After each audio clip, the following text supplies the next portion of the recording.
Hey guys, welcome back to the channel. It's Trey, and I want to talk about Malika Creed and Fury. I got this comic book at the comic book store. They was handing it out because it was a free comic book day.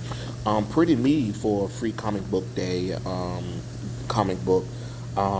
It is created by Rome Adupa. I hope I said that person's name correctly. And the writer, creator, and art director, the pencilers. Shakuma Aboya, Etuba Ochachero is the colorist, and it's a one shot. Malika Creed and Fury one shot, and it's through Youneek Studios.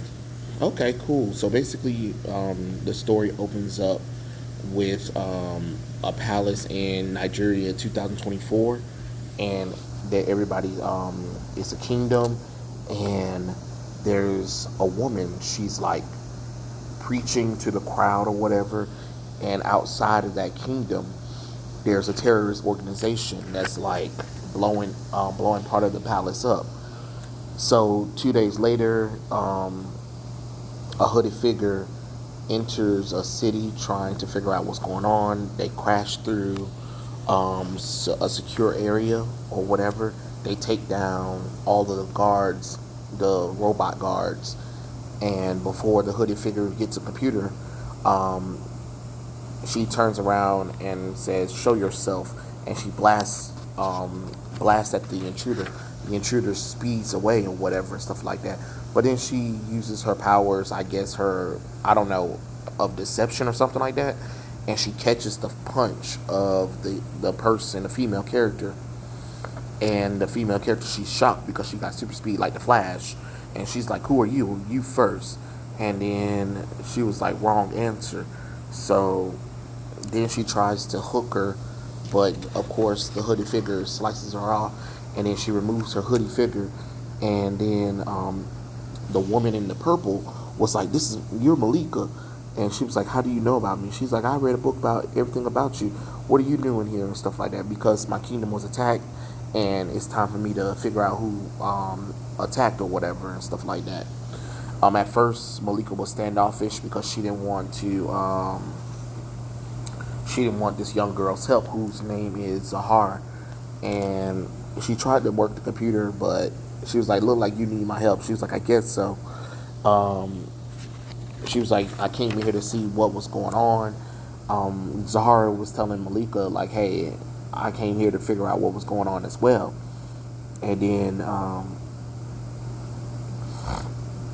they start discussing how they've been tracking the Creed, which is the terrorist organization that attacked Malika's kingdom. And of course, they weren't alone. An intruder happened, and she wanted answers, but before she can get answers, the guy passes out.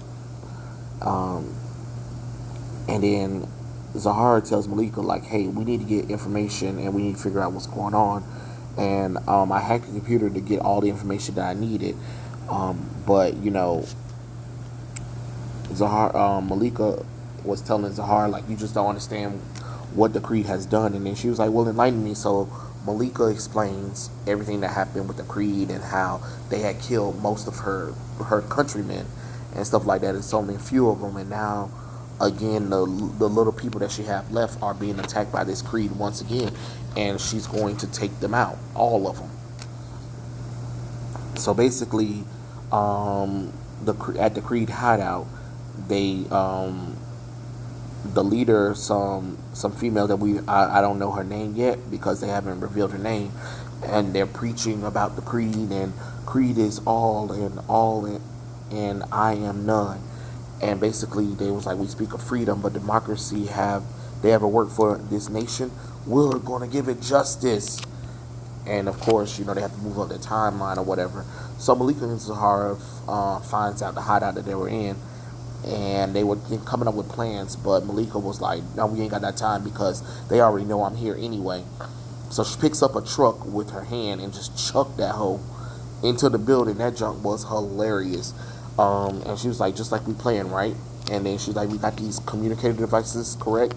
And Zahara was like, "Yeah." So she was like, okay, commence operation. So Zahara speeds around and she slashes all the tires from the cars, and then they go in. Then Malika go in while the people are distracted outside by the commotion. Um, Malika goes in to fight this girl, and she throws a dart at Malika, which is supposed to like take down the elephant or whatever. But she's like, even though she said it's a pterodox toxin, it's extreme toxin poison designed to completely paralyze organism 10 times your body weight within seconds. But for a demigod like you, it should even the odds. So they talk. I mean, they fight and stuff like that. And there's great action pieces where the commander, she has the ability to teleport around or whatever. So you got this really cool sword play. It gives me like the vibe of like X-Men 2. I don't know if any of you guys remember that fantastic opening scene of X2 where Nightcrawler was going around and stuff like that. It was so cool. So it's pretty much like this as well. And then she was like, even with the poison, I expected a little bit more challenge from you, Warrior Queen. And then she was like, any last words? And then she was like, yeah, now. And then, of course, Zahar locks her arms around the commander, which just has the magnetic lock or whatever. And she was like, wait, I thought the poison got you. She was like, please. Nothing can really stop me. I was just pretending to let you think that you got me just so I can get answers. And she was like, wow, you do live up to your name. And then Zahara was like, this voice sounds familiar. And then she asked the commander, she's like, your leader, Anuka, where is he hiding? Are you cowards planning on attacking in Legos? And then she was like, is this hard? Is it not? It's a shame. I prefer Inu. What did you just call me? And then she, from the shock, she was able to free herself. And she was like, Nakia, you're alive? She was like, very much so, sister. And then Malika was like, hey, Zahar, focus. But before they could do anything, she teleported. And then Malika was like, tell me what's going on. And then she explains to her, hey, we were captured by Alita, by the Dark Ravens, and it was an insane group of assassins that defected from the Red Ravens. And me and Nakia, we were the last two. And then we tried to escape, which I thought I saw her die, but apparently she didn't die. And she was like, why did they call the name? Why did they name you Anuka? And then she was like, I made it through the trials faster than any other recruit in history of the Dark Ravens. So they began calling me Anuka. It means wonder. So she was like, we'll take on this creed together. So don't worry. And then it just jumps Lagoon City, Lagos, 1 year later. And then Zahara's on the computer trying to be like, hey, we don't know what's going on. Really, they're attacking Lagoon City. Maybe intel is wrong.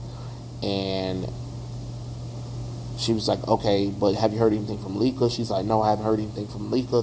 And she's like, we could really use Malika's help. And then she's like, and then the dad on the intercom was like, hey, Zahar Well is back. And then she was like, what? Yeah, and if he gets his exosuit, we may actually stand a chance. And then that's really how the comic book ends. So basically, if you want to read more, Malika Warrior Queen Part 1 and Part 2. It looks pretty interesting. I'm probably going to have to go into it because it's really interesting. I like the design of the characters. So I'm gonna probably, when I give me some more free money, I'm going to go and get this comic book so I can review it on the channel.